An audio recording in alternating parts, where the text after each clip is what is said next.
वसुदेवसुतं देवं कंसचाणूरमर्दनं देवकी परमानन्दं कृष्णं वन्दे जगद्गुरुं कृष्णं वन्दे जगद्गुरुं.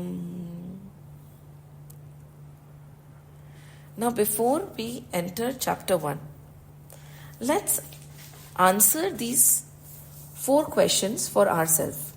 Right? ये 4 प्रश्नों का हम उत्तर लिख लेते हैं. पहला प्रश्न है, Why are you listening to the Gita? ये स्पष्ट हो जाए ना कि हम गीता सुन क्यों रहे हैं, कारण क्या है हमारा गीता सुनने का. सो प्रथम प्रश्न है कि Why are we listening to the Gita? Right? We need to have clarity as we walk on this journey. Second question, जो दूसरा प्रश्न है कि हम ये गीता सुन किससे रहे हैं. राइट? हम ये गीता सुन किससे रहे हैं, इसका भी एक उत्तर हमारे दिमाग में होना चाहिए कि हम गीता किससे सुन रहे हैं. क्योंकि जैसे ही हमारे दिमाग में ये स्पष्ट होगा कि हम गीता किससे सुन रहे हैं, उसी हिसाब से भाव आएंगे. राइट? इसका उत्तर अभी हम डिस्कस करेंगे. Now third question is, how do I keep my mind in God? प्रभु के तरफ हम हमारी बुद्धि को कैसे लगाकर रखें, है ना.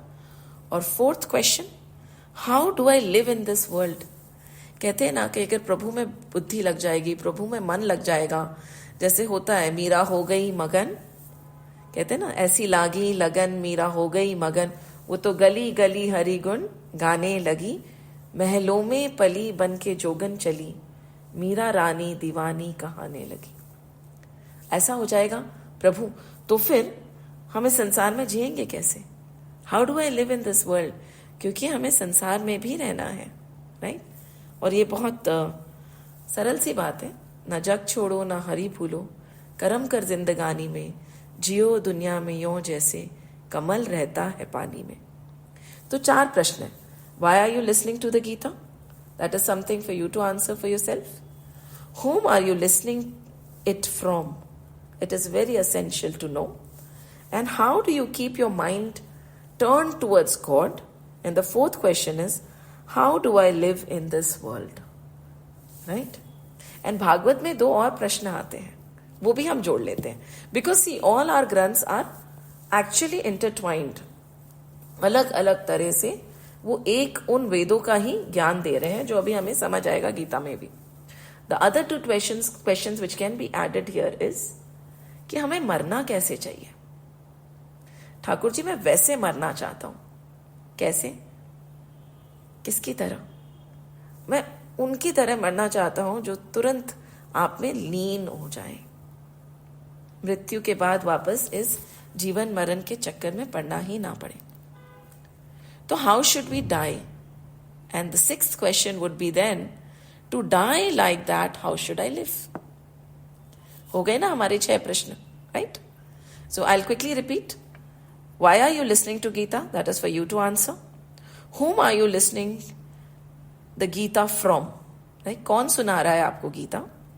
How do you keep your mind turned towards God? Or how do I keep my mind turned towards God? How do I live in this world? I want a particular form of death. मैं मरूं तो प्रभु वैसे मरूं. और अगर मैं वैसा मरना चाहती हूं, if I want to die like that, the 6th question is, how should I live in this world then?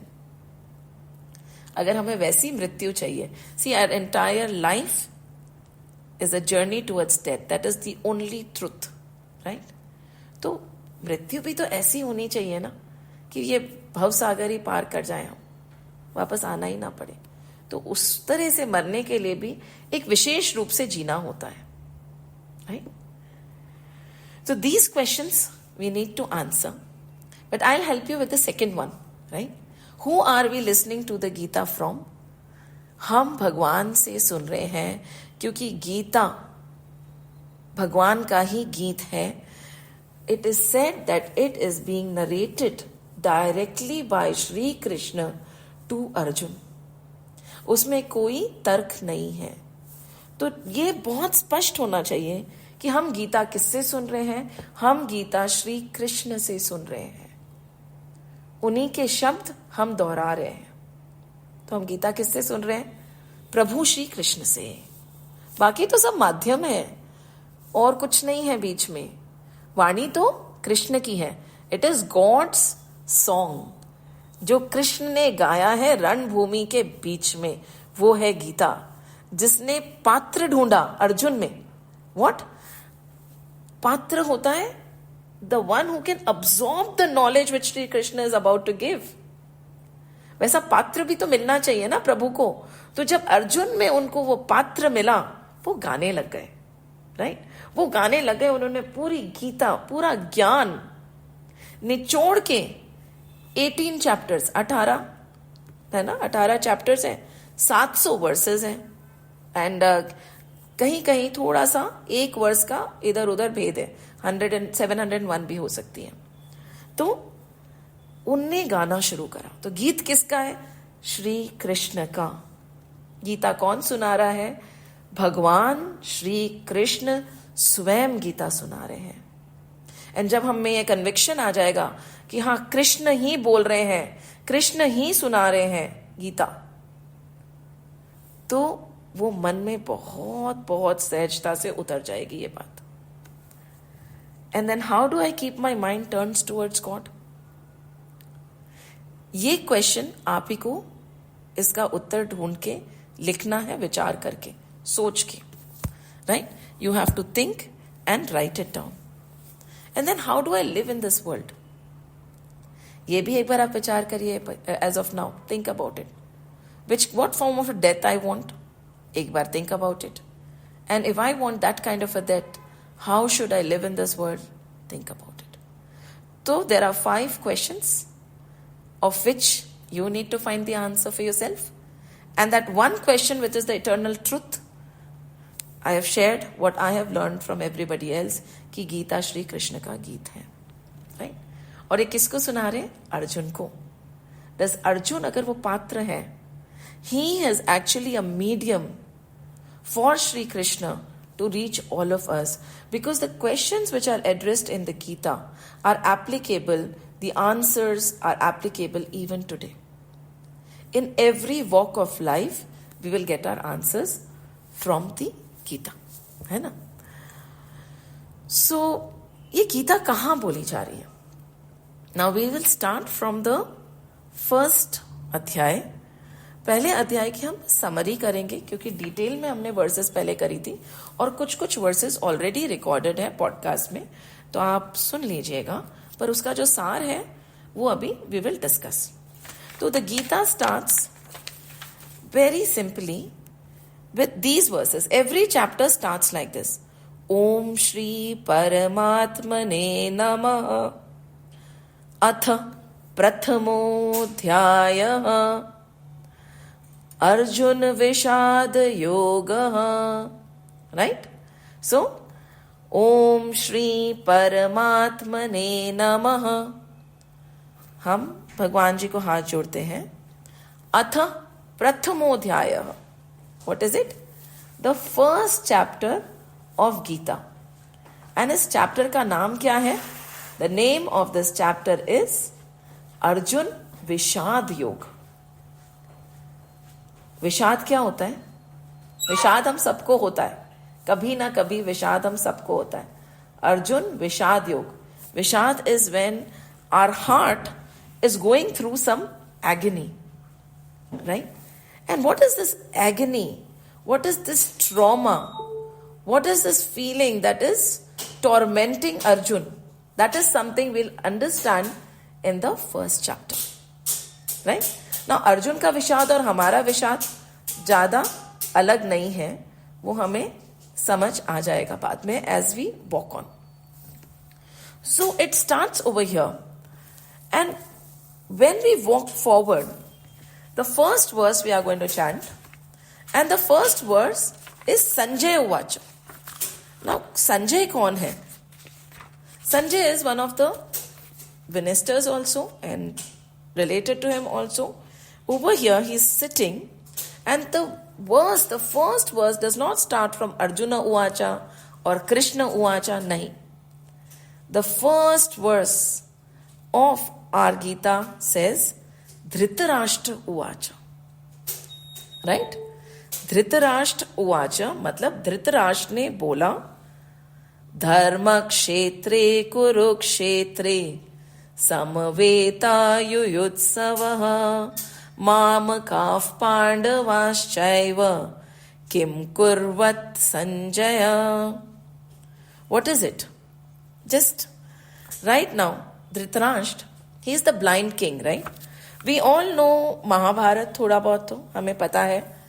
So how did we reach here to the Gita? It all started long back. This is the story of the Kuru dynasty, right?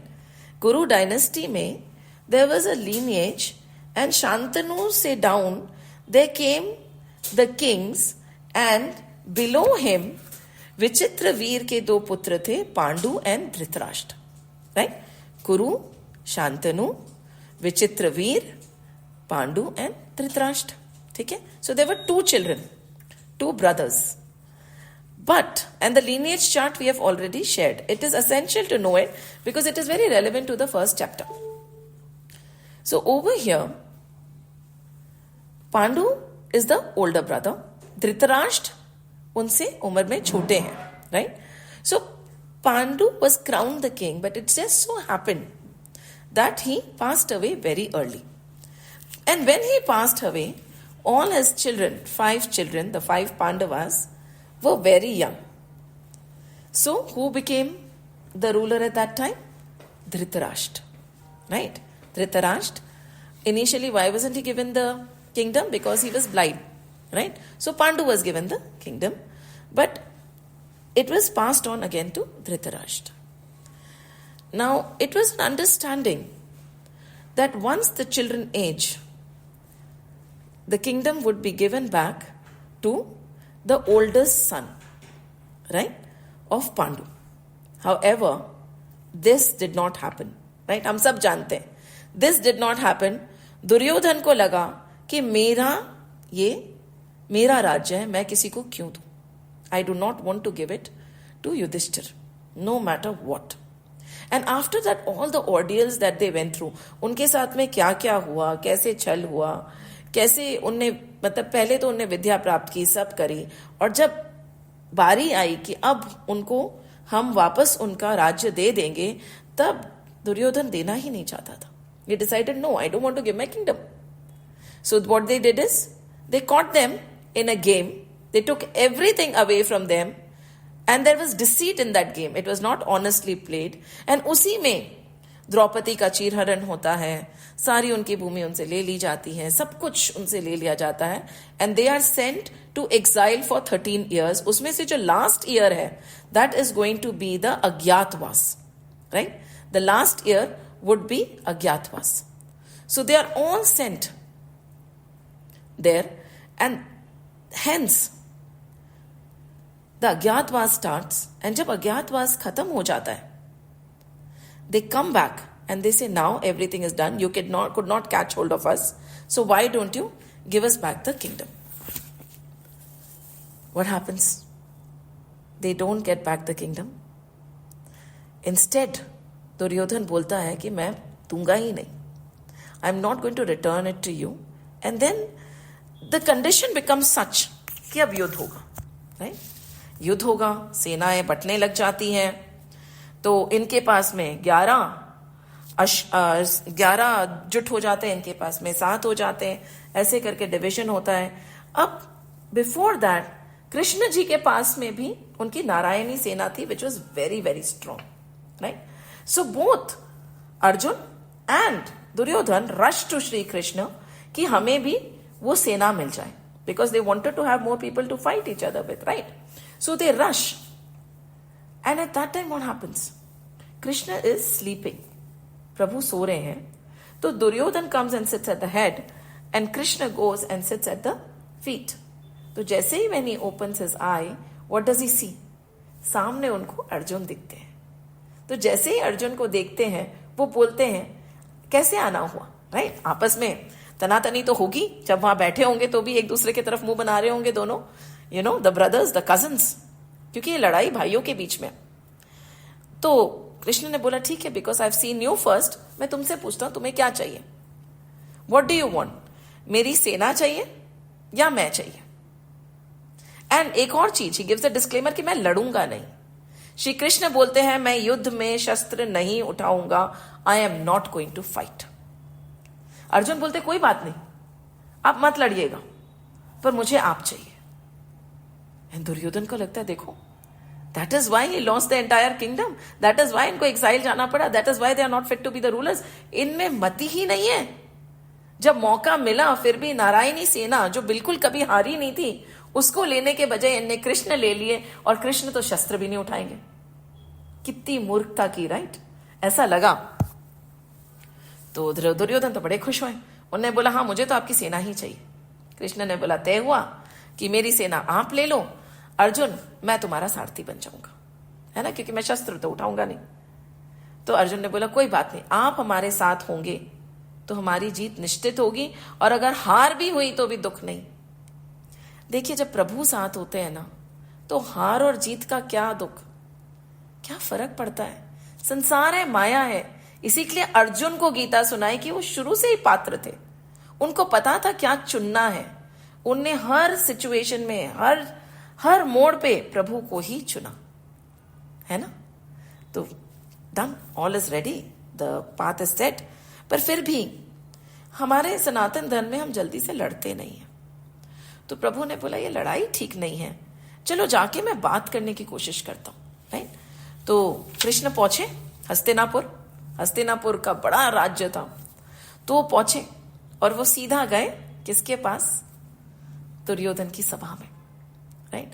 And आप सबको मैंने एक रश्मि रथी की poem भेजी, बहुत सुंदर कविता है, पूरी तो नहीं पढ़ेंगे, हम थोड़ी सी पढ़ेंगे टू गेट एन आइडिया कि हम लोग कृष्ण जंग छिड़वाना नहीं चाहते थे। There was no need for a war, अगर वो मान जाते तो। सो कृष्ण पहुंचे, और इसमें इतना सुंदर से लिखा हुआ है, वर्षों तक वन में घूम घूम, बाधा विघ्नों को चूम चूम, सहधूप धाम पानी पत्थर, पांडव आए कुछ और निकर। देखिए इन लोगों ने जब वन में विचरण किया था, 13 साल 12 साल जो निकाले थे, उसमें उस तपस्या से और निखर के आ गई है।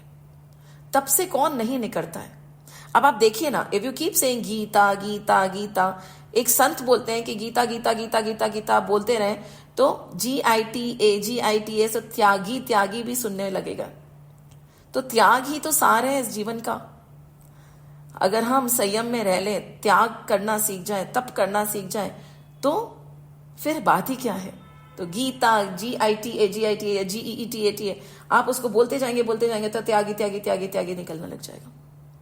गीता त्यागी, त्याग, जो त्यागी है, जो तपा है, वो ही आगे बढ़ेगा।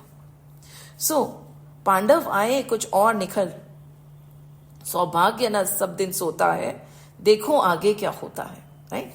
तो अब आ गए मैत्री की राह दिखाने को, because we should remember that Gita is not a granth. Yes, it has been recited in the middle of the battlefield, but it is not provocatory. It is not teaching us violence. कहीं पे भी लड़ना नहीं सिखाया जा रहा है गीता में। यह हमें बहुत क्लियर हो जाना चाहिए कि कृष्ण लड़ाने नहीं आए हैं, कृष्ण तो वेदों का ज्ञान दे रहे हैं हमें, जो अभी हमें समझ आएगा थोड़ी देर में। मैत्री की राह बताने को, सबको सुमार्ग पर लाने को, दुर्योधन को समझाने को, भीषण विध्वंस बचाने को भगवान हस्तिनापुर आए, पांडव का संदेशा लाए। और इन्हें क्या मांगा, दो न्याय, अगर तो आधा दो। अगर न्याय मान रहे हो ठीक है, हमें पूरा मत दो, अब आधा तो दे दो। दो न्याय अगर तो आधा दो, पर इसमें भी यदि बाधा हो, if you don't want to give the entire kingdom, give us half. But even if you don't want to give us half, तो दे दो केवल 5 ग्राम, बस 5 ग्राम, 5 गांव दे दीजिए हमें, और इससे ज्यादा हमें नहीं चाहिए। देखिए यहाँ पे कहीं पे भी लालच नहीं है। देयर इज नो लालच, there is no desire to get more, there is no desire कि ये मेरा हक है मैं तो इसके लिए लड़ूंगा, कहीं नहीं है। गीता ऐसे शुरू होती ही नहीं है। तो न्याय अगर तो आधा दो, पर इसमें भी यदि बाधा हो तो दे दो केवल 5 ग्राम, रखो अपनी धरती तमाम। है ना, हम वहीं खुशी से खाएंगे, परिजन पर असीना उठाएंगे। Look at it beautifully. This is very important. Sri Hari said कि give us only 5 gram. We'll be satisfied. We are contented with that. हमें अपनों पर शस्त्र नहीं उठाना है, हमें अपनों पर शस्त्र नहीं उठाना है, हमें अपनों से युद्ध नहीं करना है, क्योंकि ultimately in this battle the entire clan is going to get involve. दोनों तरफ अपने ही खड़े रहेंगे कुरु भाई, तो हमें ऐसा करना ही नहीं है, राइट? तो दुर्योधन वह भी दे ना सका। This is how the battle started. Duryodhan वो भी दे ना सका, आशीष समझ की ले ना सका, उल्टा हरि को बांधने चला जो था, असाध साधने चला। जब नाश मनुज पर छाता है, पहले विवेक मर जाता है। जब नाश मनुज पर छाता है, पहले विवेक मर जाता है। सोचिए, उस हरि को जंजीरों से बांधने चला, शांति के दूत को दुर्योधन बांधने चला, पर फिर क्या हुआ? थोड़ा हम आगे बढ़ेंगे, इसमें बहुत सुंदर है, आप सुनिएगा। इसमें जंजीर फेंकी तो बांध नहीं पा रहे थे। हरि ने अपना विराट स्वरूप उजागर करा, पर हरि को कौन उनकी इच्छा के बिना बांध पाता है? कौन बांध पाता है? कृष्ण को कोई बांध सकता है क्या?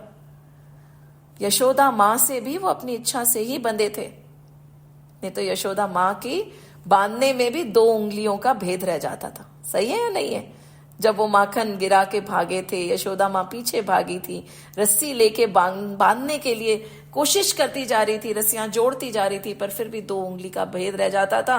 एक था हमारा समर्पण और दूसरा था प्रभु का प्रभाव, हमारा समर्पण और प्रभु की इच्छा, वो 2 उंगली का भेद। तो यहां पे दुर्योधन कैसे बांध पाता? और प्रभु ने अपना विराट स्वरूप दिखाया और बोला कि हित वचन नहीं तूने माना। अब उन्हें चेतावनी दी कि हम तो संधि करने आए थे, है ना, तुमने हित वचन नहीं माना, हमें तुमसे नहीं लड़ना था, है ना, हम भाइयों से नहीं लड़ना चाहते, हमें पूरी भूमि भी नहीं चाहिए, सिर्फ 5 गांव मांगे थे हमने। तुम बोल रहे हो इस सुई जितना भी जमीन में, सुई के नोक के ऊपर जितनी जमीन आ जाए उतनी भी नहीं दूंगा, राइट? यही बोला था ना दुर्योधन ने। तो मैत्री का मूल न पहचाना, तो ले मैं भी अब जाता हूं, अंतिम संकल्प सुनाता हूं, याचना नहीं अब रण होगा, जीवन जय या मरण होगा, है ना, भाई पर भाई टूटेंगे, विषबाण बूंद से छूटेंगे। सोचिए, प्रभु आप बोल रहे हैं कि ये तुम्हारे कारण हुआ है, हमने पूरी कोशिश की थी। एंड सबसे ज्यादा दुख किस बात का हो रहा है कि भाई पर भाई टूटेंगे, भाई पर भाई टूटेंगे। एंड इसी बात का धृतराष्ट्र को डर है, क्योंकि धृतराष्ट्र अंधे थे, उनको दिख रहा नहीं था कि जो हो रहा है वो गलत हो रहा है। वो पुत्र प्रेम में इतने लीन हो गए थे कि उनने पूरे संसार को युद्ध में झोंक दिया। वो कह सकते थे कि नहीं, युधिष्ठिर को दे दो, पर उन्हें नहीं कहा, और ये कहकर श्री कृष्ण चले गए। बहुत कोशिश करी, संधि नहीं हुई। अब जब धृतराष्ट्र बैठे हैं, दोनों सेनाएं उतर गई हैं, एक जगह 11 की टुकड़ी है, एक जगह 7 की टुकड़ी है। अभी बस युद्ध शुरू ही होने वाला है, इनको दिखता नहीं है, पर संजय को दिव्य दृष्टि दे दी व्यास जी ने। धृतराष्ट्र को देने वाले थे कि आप ले लीजिए, आप युद्ध कुछ खुद देख लीजिए, पर धृतराष्ट्र ने बोला नहीं नहीं नहीं नहीं। उनको डर था कि जो होने वाला है वो शायद मैं नहीं देख पाऊंगा, तो उनने दिव्य दृष्टि नहीं ली।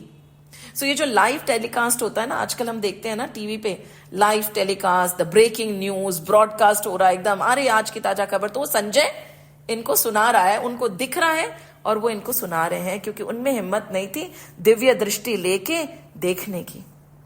तो संजय सामने बैठे हैं, धृतराष्ट्र इधर बैठे हैं। तो किन किन लोगों ने गीता सुनी? हमने बात करी थी लास्ट टाइम। हनुमान जी उनके ध्वज पे है ही, अर्जुन ने सुनी, संजय ने सुनी, धृतराष्ट्र ने भी सुनी संजय के माध्यम से, राइट? तो अब उनको डर क्या हो रहा है? देखिए, जब हम गलत करते हैं ना तो हमें आभास हो जाता है, एंड वी नो कि अब जो होने वाला है शायद शुभ नहीं होगा, क्योंकि धर्म क्षेत्र कुरुक्षेत्र बोला है धृतराष्ट्र ने। कुरुक्षेत्र को धर्म का क्षेत्र बताया है, और धर्म के क्षेत्र में अधर्मी खड़े हो गए हैं उसके बेटे। तो कहीं ना कहीं धृतराष्ट्र को डर है कि ये धर्म का क्षेत्र है, और धर्म के क्षेत्र में धर्म का पक्ष जो लेगा उसी की जीत होगी। तो मेरे बेटे कहीं हार नहीं जाए। अब क्या होगा? तो क्या बोल रहे हैं?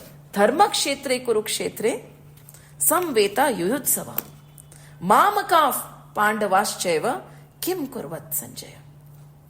Simple translation: what did my people and the Pandavas do after having assembled in the holy land of Kurukshetra, eager to fight the battle?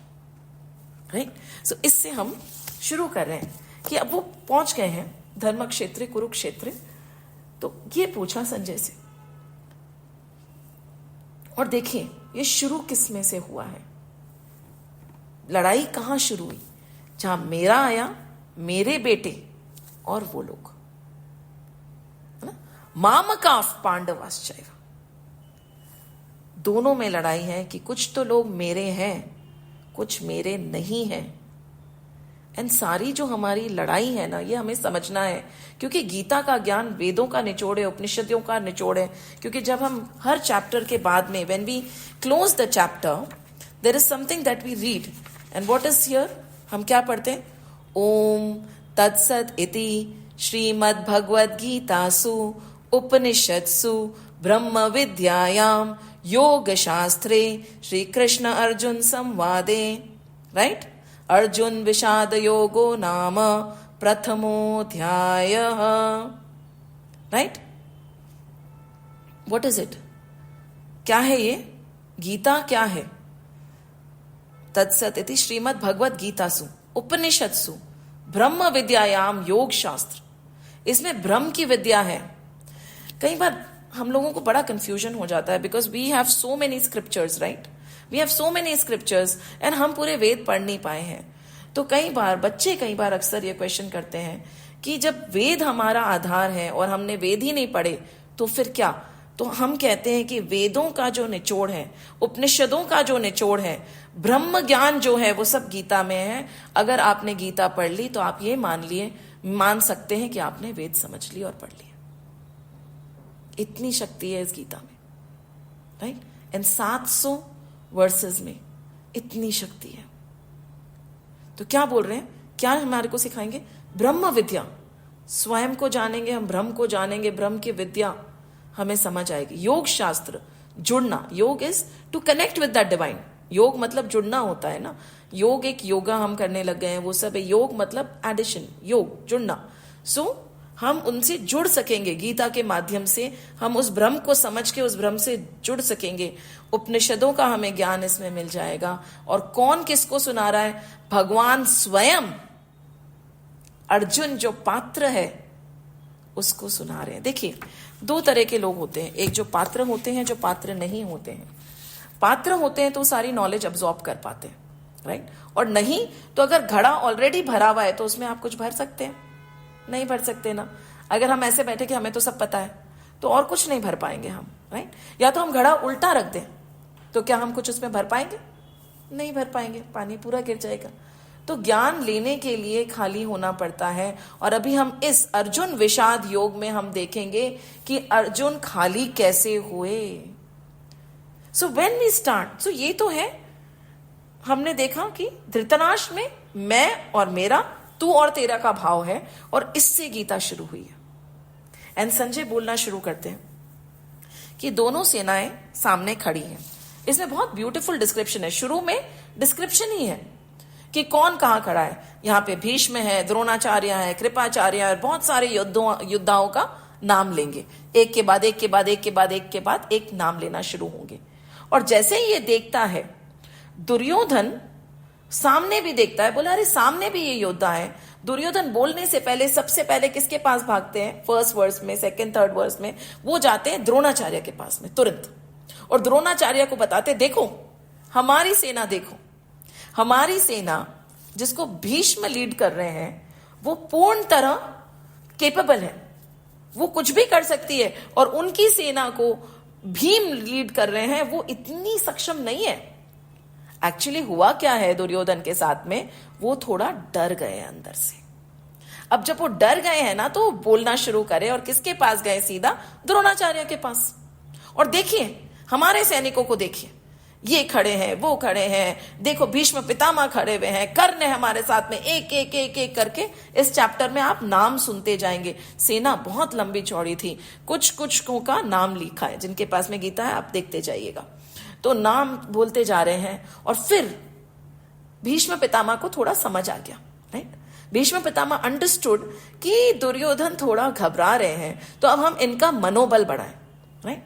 तो मनोबल बढ़ाने के लिए, to increase his confidence, what did Bhishma Pitamah do? He blew his conch, right? शंख ध्वनि की जोर से कि तुम डरो मत दुर्योधन, क्योंकि अब दुर्योधन को लग रहा है कि द्रोणाचार्य के शिष्य, सबसे प्रिय शिष्य तो अर्जुन थे, और भीष्म पितामह को भी कहीं ना कहीं पांडव बहुत प्रिय है। ये क्या मन से लड़ेंगे मेरे लिए?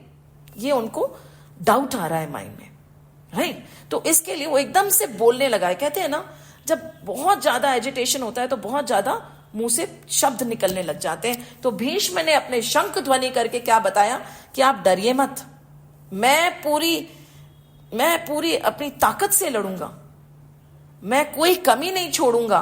और इसके लिए उसने शंख ध्वनि की ताकि दुर्योधन को थोड़ा कॉन्फिडेंस आ जाए। जब उनने शंख ध्वनि की तो कहते हैं कि एक साथ सारी दुर्योधन की जो सेना थी खड़ी हुई, उसने एक साथ शंख ध्वनि की जोर से, बहुत जोर से, काफी देर तक शंख ध्वनि होती रही। एंड जब ये शंख ध्वनि खत्म हुई, वहां पे अब एक एक शंख का नाम आएगा। जैसे कृष्ण का पांचजन्य है, और फिर अर्जुन का शंख है, पर पांडवों ने एक साथ शंख ध्वनि नहीं की, इन लोगों ने एक साथ की, ताकि एक वो माहौल बने कि देखो हम कितने मजबूत हैं। और ढोल बजने लगे, कैटल ड्रम्स बजने लगे, और ये सब होने लगा। तो ये इसका डिस्क्रिप्शन आता है शुरू में। एंड उधर कृष्ण ने शंख ध्वनि शुरू करी, जो हमारे अर्जुन के वो चला रहे हैं, सारथी हैं।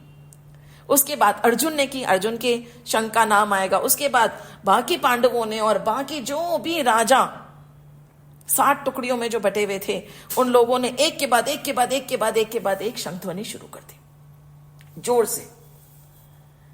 पर ये जो शंख ध्वनि हो रही थी ना, इट वाज स्कैरी।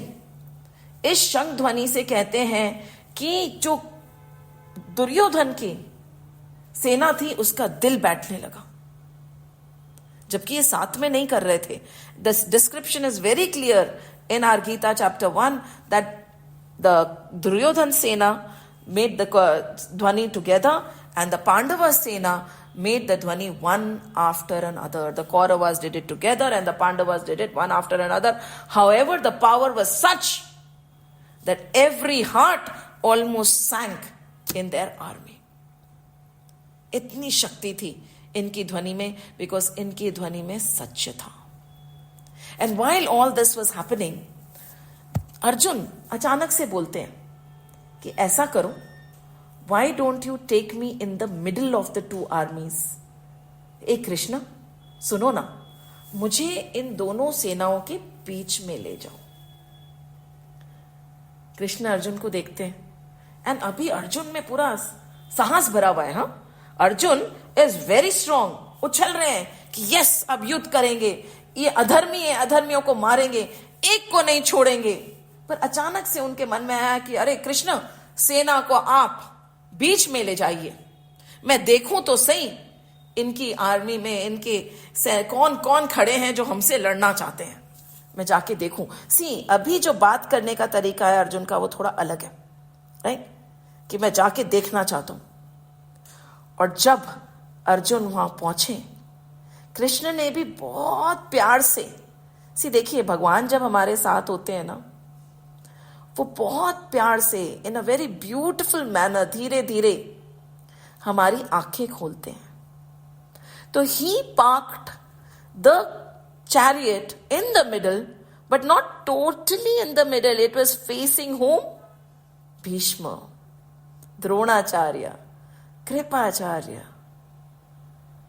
एंड अभी इसमें कृष्ण उवाचा नहीं है कि कृष्ण ने बोला, ये नहीं है, पर संजय ये बोलते हैं कि धीरे से कृष्ण ने बोला, संजय उवाचा है, संजय उवाचा मतलब संजय ने बोला कि देखो अर्जुन पूरा कुरु वंश सामने खड़ा है. Mark it, this is the turning point. Right now, Arjun was full of valor. He was like, I'm going to destroy those people. I'm going to destroy the enemies. It is me against them. It is us against them. Let's see their strength. And suddenly, Krishna just twisted it a bit. हमारे कृष्ण ऐसे ही है ना, बहुत चंचल है. अचानक से उनने बोला, देख अर्जुन, दोनों तरफ कौन खड़े हैं? कुरु वंश खड़ा है. What does that mean? धीरे से श्री कृष्ण told Arjun कि on both sides of the battlefield तेरे ही लोग खड़े हैं बेटे. Nobody else. तुम बोल रहे हो ना मैं उनकी सेना देखूं, उनका क्या है, तुम्हारा क्या है, वो कौन है, तुम कौन हो, सब एक ही तो हो, एक ही वंश के तो हो.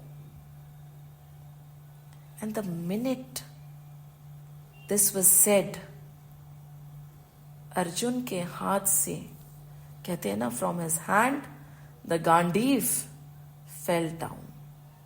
सोचिए, एक तो था वो बोल रहे थे युद्ध करेंगे, और एक तो होता है कि उनसे गांडीव ही नहीं पकड़ा गया. अब शुरू हुआ विषाद. अर्जुन विषाद योग, राइट? क्या विषाद शुरू हुआ मन में कि हां कृष्ण, ये सारा कुरुवंश खड़ा है,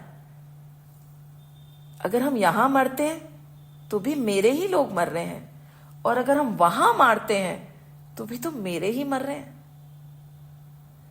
यहां पे तेरे मेरे की बात ही कहां आई? Me and mine, you and yours is the cause of maya, right? माया है क्या? जब हम रामायण पढ़ते हैं ना, तो ये जो माया की चीज है ना, मैं अरु मोर तोड़ते माया, मैं कभी नहीं भूल पाती हूं कि माया क्या है. मैं, मेरा, तू और तेरा. मैं अरु मोर तोड़ते माया. तो ये उनने बोला कि देख अर्जुन, अभी तक तो तुम माया था. माया was covering him because he was thinking they are there and we are there and we are going to fight the battle and we are going to win. Duryodhan को ये भ्रम है. Why is Duryodhan scared? Duryodhan is scared because he thinks everybody is fighting for him. किसके लिए लड़ रहे हैं वो दुर्योधन के लिए लड़ रहे हैं. इसमें आता है फर्स्ट फ्यू वर्सेस में कि ये लोग सब मेरे लिए आए हैं लड़ने के लिए, राइट? एंड अर्जुन को इतनी तो क्लैरिटी है इन द फर्स्ट चैप्टर कि they are not fighting for him, they are fighting for dharma. They are fighting because अन्याय हुआ है, अनजस्टिस हुआ है, and they want justice, right? इसके लिए हम लड़ रहे हैं. पर अभी तक ये था कि हम उनसे लड़ रहे हैं. कृष्ण ने बोला तुम तुम्हारों से ही लड़ रहे हो. There is no difference. Everybody is but yours in a different way, in a direct way. He said कुरु वंशी खड़े हैं दोनों तरफ. And then he looks, Bhishma Pitamah, my dear Bhishma Pitamah, जिनके साये में मैं बड़ा हुआ हूं, क्या मैं उन पे गांडीव चलाऊंगा? कोई चला सकता है क्या अपने दादा पे कुछ गांडीव? सोचिए ना आप. सी, हमें है ना ग्रंथों को अपने पास रख के समझना है. अगर आप विषाद जानना चाहते हैं ना अर्जुन का, तो आप अर्जुन के, कहते हैं ना, वॉक इन हिज शूज.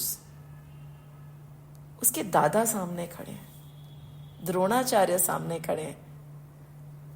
बोले कि मैं इनसे लड़ूंगा? मुझे नहीं लड़ना. गांडीव हाथ से छूट गया, गला सूखने लगा, पसीना आने लगा, चक्कर से आने लगे. अर्जुन बैठ गया. अर्जुन ने बोला मुझे नहीं लड़ना. क्या फायदा होगा लड़के? किसके लिए हम लड़ रहे हैं? थोड़ी सी जमीन के लिए? जमीन के लिए मैं इन सबको मार दूंगा? मैं नहीं लड़ सकता. मैं अपनों से नहीं लड़ सकता. देखिए, इट इज सो ब्यूटिफुल. जब हम संसार में सबको अपना समझने लग जाएंगे ना, तो एक बार विषाद जरूर होगा, पर हृदय से सारा क्लेश खत्म हो जाएगा. क्लेश कौन उत्पन्न करता है? That agitation is developed by Maya, and Maya is simply me and mine, you and yours, where you see duality. Krishna showed him that the duality you are seeing is not real. There is only one. सब एक हो आप. And Gandiv छूट गया. He is refusing to fight. He is not standing up. He's saying, अभी तक तो he was so brave. He said, देखो Krishna, I don't want to fight. किसके लिए लड़ रहे हैं हम? नहीं चाहिए हमें भूमि, नहीं चाहिए हमें, हमारा हक नहीं चाहिए.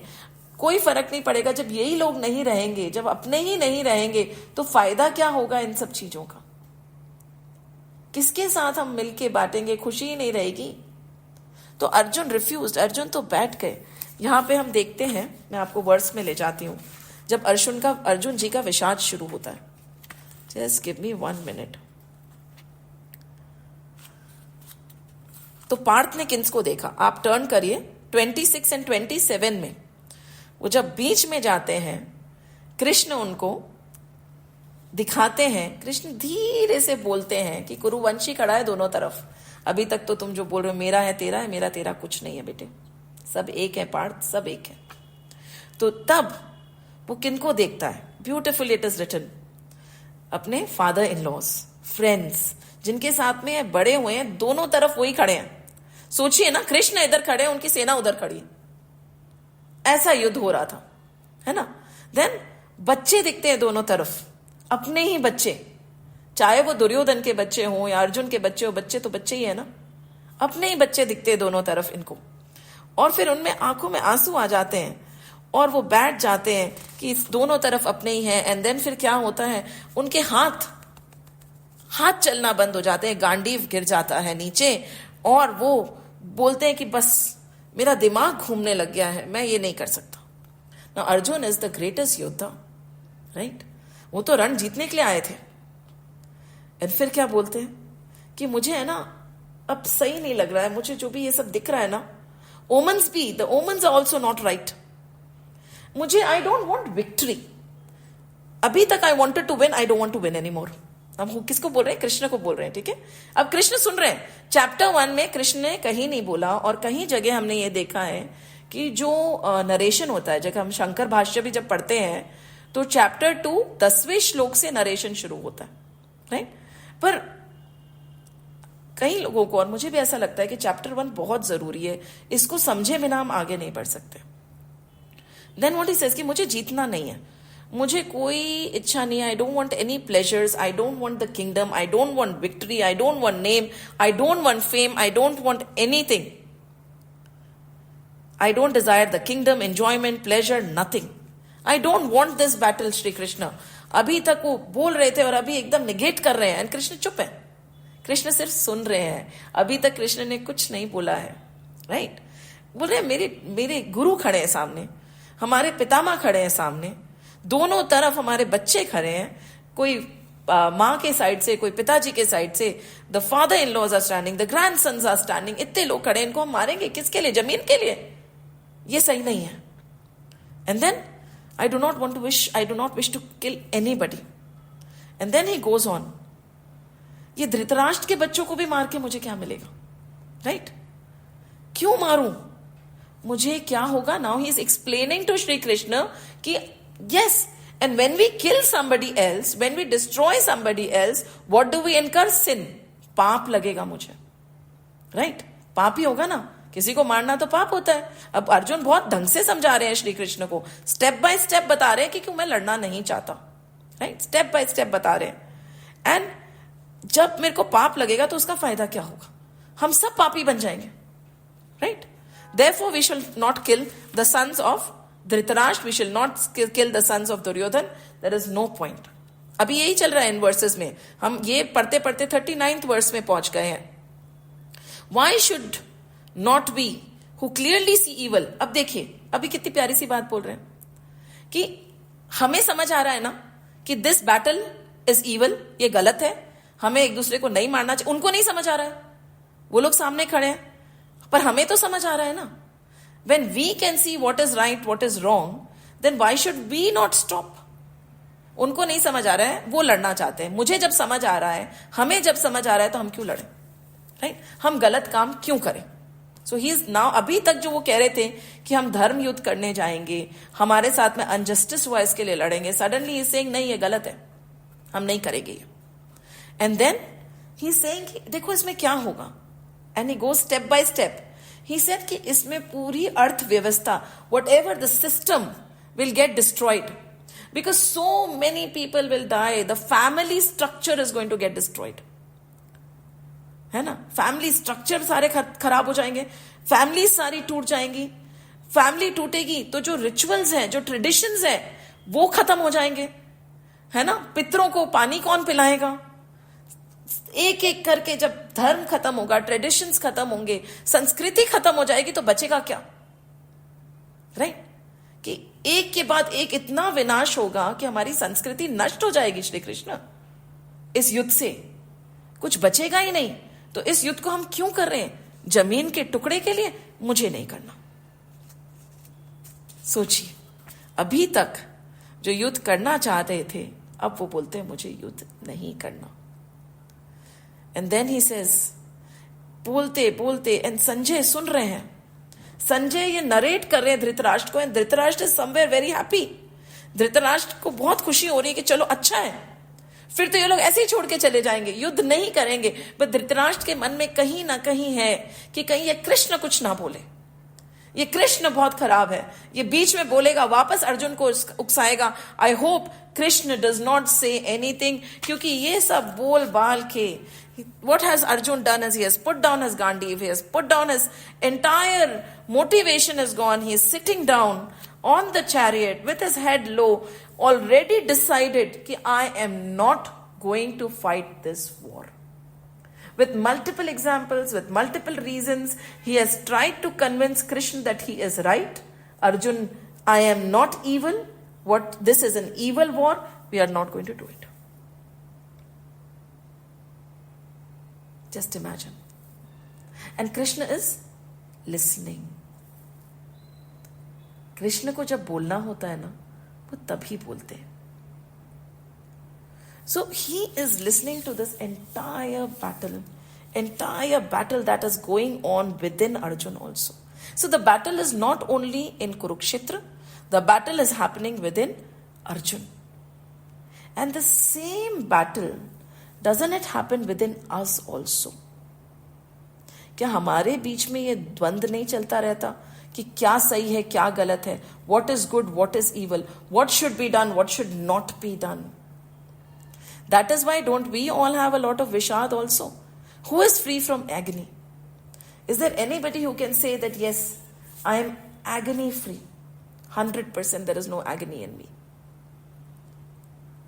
And ultimately, we are also going through the same dilemma that Arjun is going through all the time.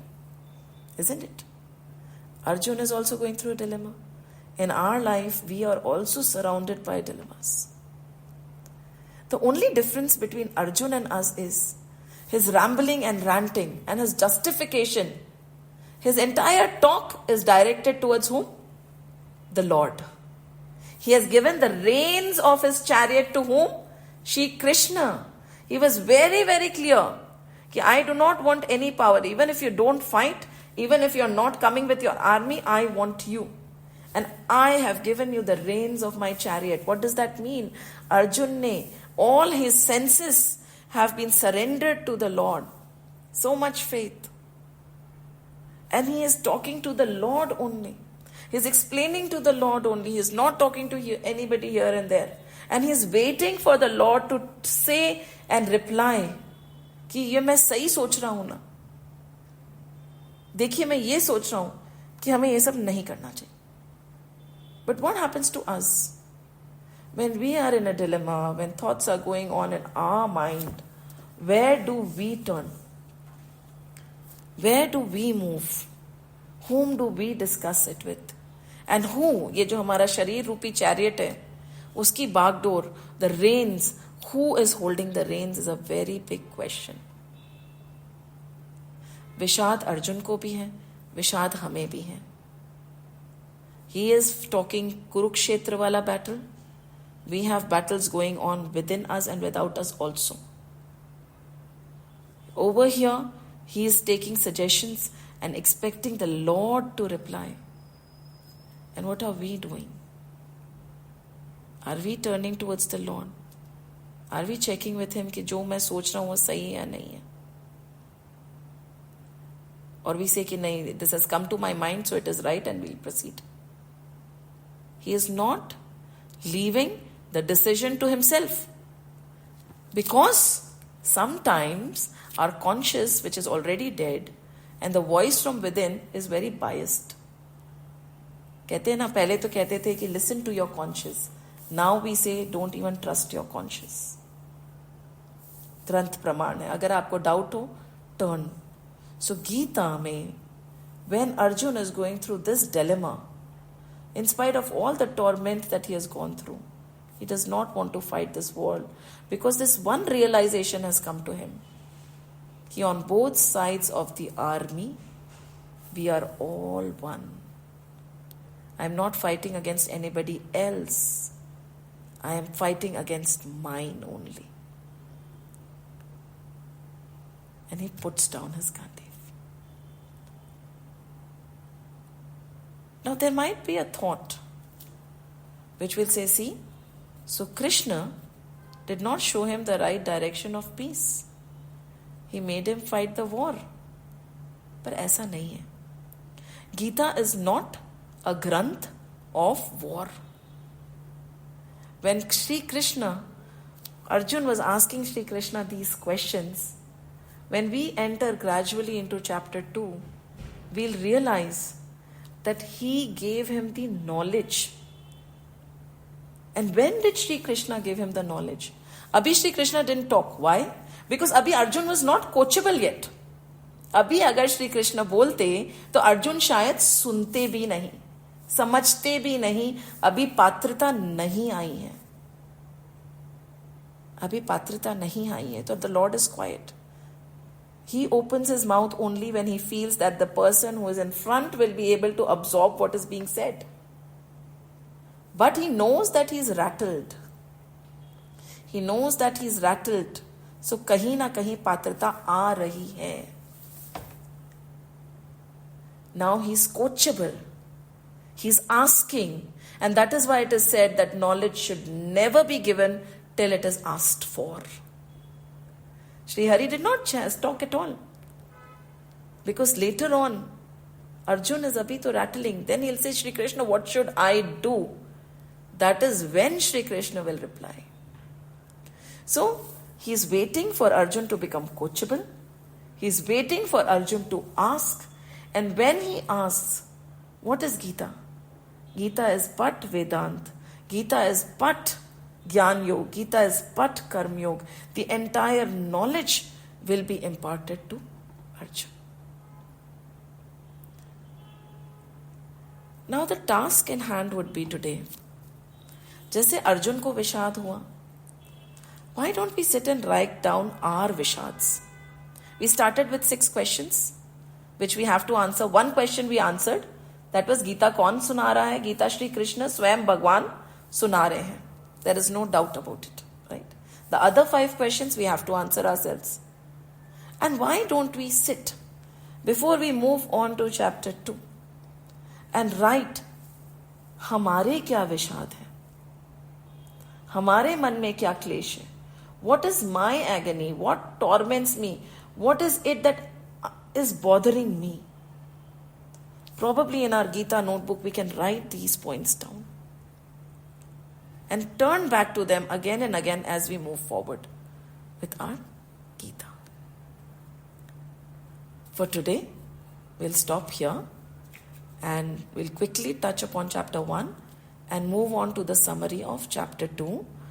Why aren't we doing verse by verse in chapter 1 and chapter 2 till verse 51? Because we have already done it before, right? So entire chapter 2 till verse 51 is recorded. A few last 10-15 verses in detail of chapter 1 are also recorded. So we'll look at the summary and then move on. And from verse 52 in chapter 2, which is after 1 or 2 sessions, we'll start doing verse by verse, word by word, meaning, and we'll do not more than 1 or 2 verses per session. Right? Till then, we'll just understand the summary and move on. So, Jai Shri Krishna, Jai Shri Ram, Jai Hanuman.